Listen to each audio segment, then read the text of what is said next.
मुख्यमंत्री योगी आदित्यनाथ की अध्यक्षता में हुई कैबिनेट की बैठक। इसमें नए इलेक्ट्रिक वाहन विनिर्माण और गतिशीलता नीति 2022 को मंजूरी दे दी गई है। इसके तहत इलेक्ट्रिक वाहनों की खरीद पर प्रदेश सरकार द्वारा भारी सब्सिडी दी जाएगी।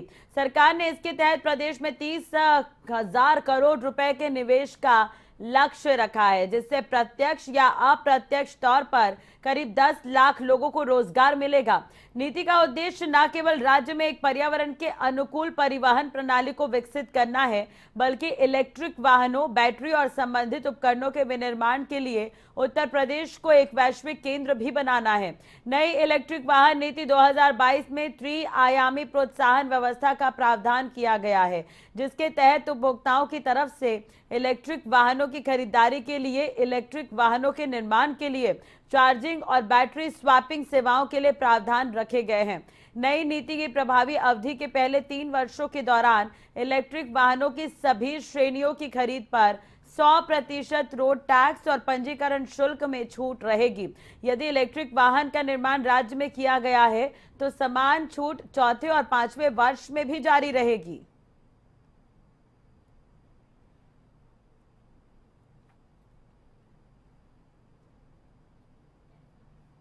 तो योगी कैबिनेट में 30 प्रस्तावों पर मुहर लगी है। योगी कैबिनेट की महत्वपूर्ण बैठक हुई है। 2 पहिया वाहनों पर यह छूट मिलेगी। ये बड़ी और अहम खबर हम आपको बता रहे हैं। योगी कैबिनेट की महत्वपूर्ण बैठक हुई है और आपको बता दें कि नई नीति की प्रभावी अवधि के पहले 3 वर्षों के दौरान इलेक्ट्रिक वाहनों की सभी श्रेणियों की खरीद पर 100% रोड टैक्स और पंजीकरण शुल्क में छूट रहेगी। यदि इलेक्ट्रिक वाहन का निर्माण राज्य में किया गया है तो इसे लेकर भी आपको बता दें कि छूट जो है वो चौथे और 5वें वर्ष में भी जारी रहेगी। महत्वपूर्ण फैसले ग्राफिक्स के माध्यम से भी आप देख रहे हैं। किसानों को समर्पित रही कैबिनेट की यह महत्वपूर्ण बैठक। आपको बता दें कि वाटर रिचार्ज ग्रामीण क्षेत्रों में किया जाएगा। तो योगी कैबिनेट के महत्वपूर्ण फैसले आज देखने को मिले। मथुरा में शनि परिक्रमा मार्ग बनेगा। तो मथुरा में शनि परिक्रमा मार्ग बनाया जाएगा। योगी कैबिनेट में 30 प्रस्तावों पर मुहर लगी है। पहले 2 लाख 2 पहिया वाहनों पर भी छूट मिलेगी। 2 पहिया वाहनों पर 5,000 रुपए की छूट मिलेगी।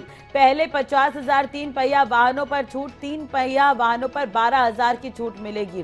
तो पहले 25,000 4 पहिया वाहनों को भी यहाँ पर छूट दी जाएगी। 4 पहिया वाहनों पर 1 लाख की छूट मिलेगी। उत्तर प्रदेश दुग्ध विकास प्रोत्साहन नीति 2022 लाए हैं। ये प्रत्यक्ष और अप्रत्यक्ष रूप से करीब 1 लाख लोगों को रोजगार देगी और दुग्ध की क्षमता को बढ़ाकर 44% से 60% करना है, ये मंत्री की तरफ से कहा गया। इसी खबर पर ज्यादा जानकारी और अपडेट के लिए बात करेंगे। लखनऊ से संवाददाता आकाश हमारे साथ जुड़ चुके हैं। आकाश, पूरी जानकारी आपसे चाहेंगे। योगी कैबिनेट की महत्वपूर्ण बैठक रही, कई महत्वपूर्ण फैसले आज लिए गए हैं, तो क्या कुछ खास रहा कुल मिलाकर? क्योंकि कैबिनेट में कुल 30 प्रस्तावों पे आज मोहर लगी है। खास बात है जिस प्रकार से नई इलेक्ट्रॉनिक वाहन नीति को मंजूरी दी गई है।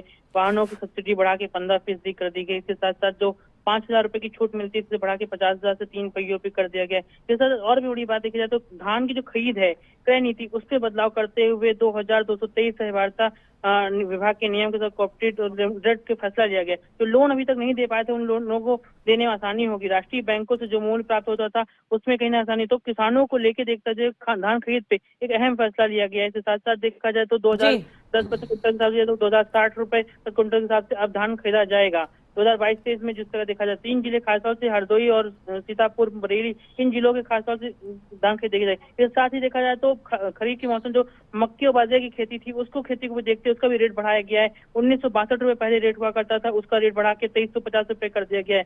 इसी के साथ जो है 25 जिलों में मक्के खेती के लिए 15-18 जनपदों की चुना गया है।